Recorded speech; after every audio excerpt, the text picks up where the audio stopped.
Good afternoon, everyone. My name is Dr. Chukwuemeka Mizriki, and as I day here, I dey open this channel. This channel we will call Tailored Soft Academy. Now the name where I give this channel, and part of the things where I want to do for this channel now to teach people biology, microbiology, and public health. I see say it is important to teach our people these concepts where we they understand and try to teach them this concept for our local language will be broken English or pidgin English. And this one they important because many a times we notice say students go they struggle to try to understand different concepts. They know they get them right. And no be say sense no they their head or they know go fit get them. Now say they no understand. Sometimes most if we they use this English and we they speak them and they flow for our mouth, you find out say sometimes the students where they follow talk, they know too they understand wetin you they try pass across to them. Now what I've been thinking say to help myself, say even as I get this channel, say I go they speak pidgin English and they use pidgin English to try to teach concepts wey dey for science. Me, I go try my best. No be say I too sabi pidgin speak like that, but at least with the effort where I go put, I dey hope say people go fit understand these concepts much better. Today, very quickly, we go run try understand introduction to the history of microbiology. This means say we will try understand wetin microbiology mean. If we wan follow person talk for simple language wey go fit understand wetin be microbiology, wetin e mean, wetin be the history, how the thing take start. Now, if we wan introduce ourselves, say okay, wetin be microbiology sef? Microbiology na an aspect of science, a part of science wey dey discuss about microorganisms. Now, the question wey you go ask me be say wetin be microorganisms? Microorganisms na little organisms, we dey call them life forms, little life forms wey be say you no fit see them with your naked eyes. If you dey waka dey look up and down, you no go fit see these organisms. The only way wey you go take see these organisms na to use microscope. Now, wetin be microscope? Microscope na an equipment wey we fit use. We go use am put our eyes for the equipment, and if we use am begin dey view, dey look, we go begin dey see those microorganisms. We go dey see the different features wey the microorganisms carry. We go see the one wey dey big, we go see the one wey dey small, see the one wey dey round, the one wey dey fat. All these different things na wetin we dey study for microorganisms, for microbiology. Now, e dey important to understand say microorganisms dey of very many different types.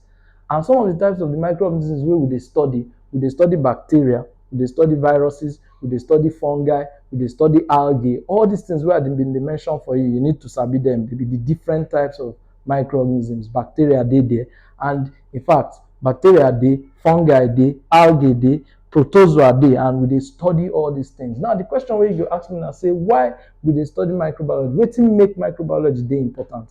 Microbiology dey important because these microorganisms wey we dey call, we realize say na them be the only organism or life form wey be say you fit find them everywhere. We notice say they don conquer every environment where man dey. Man know about land, man know about sea, man know about air. But if you look at other animals wey dey, you go notice say they been sort of dey restricted. They dey one place. They no dey move around too much. If you say, oh, this animal now na land animal like horse or sheep, you go notice say na for land you go dey see am. You no go see sheep make e dey bath for water or make e dey swim for river. And if you see fish go dey inside river. E go dey difficult for you to see fish on land because e no go fit survive for there. But microorganisms, we notice say they be the only kind of organisms where you fit see for every environment. If you go very cold regions of the world where people dey shake, where people wey they call Eskimos dey live, if you go there, go collect, maybe you collect their sand or you collect their water, you go fit grow microorganisms from there. If you go where volcano dey, wey be say volcano dey erupt like this, dey kill people, inside that hot thing wey dey comot like ogi from on top of rocks, if you go there, go collect some of those things, go keep am for somewhere, go grow am, you go see say microorganisms go grow from there. So that thing come make scientists dey curious. They wonder say these microorganisms sef, wetin dem be? Why e be say they don conquer every environment, they dey everywhere? Now, that is a very important reason why we dey try study microbiology. Now understand say microorganisms e get two sides. They get the beneficial part of microorganisms, and you also get the harmful side. But many times people wey no too understand, they always look at microorganisms and say, oh, everything bad. But no, You need to understand if you be student of science, you need to understand say you get the good parts, the good things wey microorganisms they do, and you also get the bad things wey they do. Now make we focus for the good things. If you check out the good things wey microorganisms they do, you will see say they use microorganisms in the production of wine. People wey they produce wine for brewery, they use a lot of microorganisms. People wey they produce wine, beer for brewery, they use a lot of microorganisms. They use microorganisms to take produce cheese.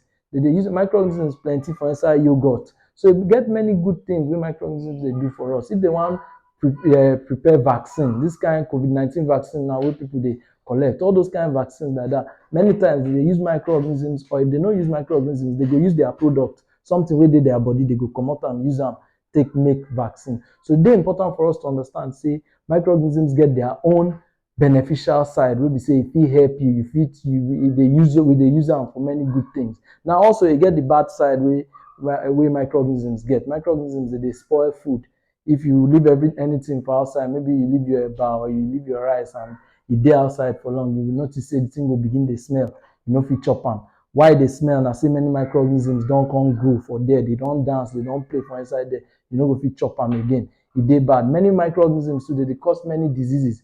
Many sicknesses where people they suffer from. Now microorganisms they cause most of those illnesses. But it's important for you to understand as a student say it gets both the good side and the bad side. The good side dey where microorganisms they help human beings to make life better. And the bad side dey where we say microorganisms too they cause disease and they know they help people at all. So it is good for us to know these two sides so that we go fit know what we want to do. Also, we need to understand say microorganisms, a lot of it dey inside the environment. And many cycles, you get many things where we will discuss for this channel. You get things where they call cycle. If you don't hear them before, carbon cycle, water cycle, nitrogen cycle, you realize say as environment dey, energy they flow through environment. And many times you get this energy, maybe if it dey in the form of carbon and it go they flow from one state to another. If it dey inside the ground, it go come for the air, it go dey for water. So as this energy or this carbon or this nitrogen, as they flow around, you realize say the microorganisms they help push the process. They push the process going. They involved in the process, and it's important to know this aspect of microbiology. So the other thing we ask ourselves now say, what be the history of microbiology? How they take start them? Now I get two scientists, two baba for microbiology. We see them as the fathers of microbiology because now them been start this thing before other people begin they build on top of them. One of them now Louis Pasteur, the other one now Robert Koch. They be European men and they begin they work on many things for their laboratory. Now for their laboratory, they begin to do many techniques. And the interesting thing we say, these techniques, we still they use these techniques even until today. They begin design many techniques like they go, you get things where they call pure culture. That's if you grow microorganism, you want grow just a single one. If you grow them in millions, but not just one. Now that one they call pure culture. You get the one where they call mixed culture. That means you go get like 2, 3, or 4 microorganisms. Everything go they grow together in the same plate, in the same place. That one they call them mixed culture. So these babas, they've been designing all these methods, and now them being start this study where they call microbiology, and the thing begin grow. They start them around 1800s, 30. And they don't start this science, and the thing just they grow until we reach the level where it is today. We also need to understand say cells dey for two major different types. If you look now, if we talk about life, we know say life, we always talk about life in a cell. And wetin be cell? Cell na wetin white man they call basic unit of life. The idea now say if you take any living thing now, begin to divide them. Maybe if you take a human being, begin to cut them into pieces. You carry one, cut.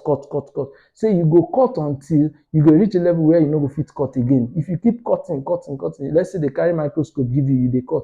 You go reach a level where we say this go be the basic unit, the building unit of life. That thing na cell we they call them.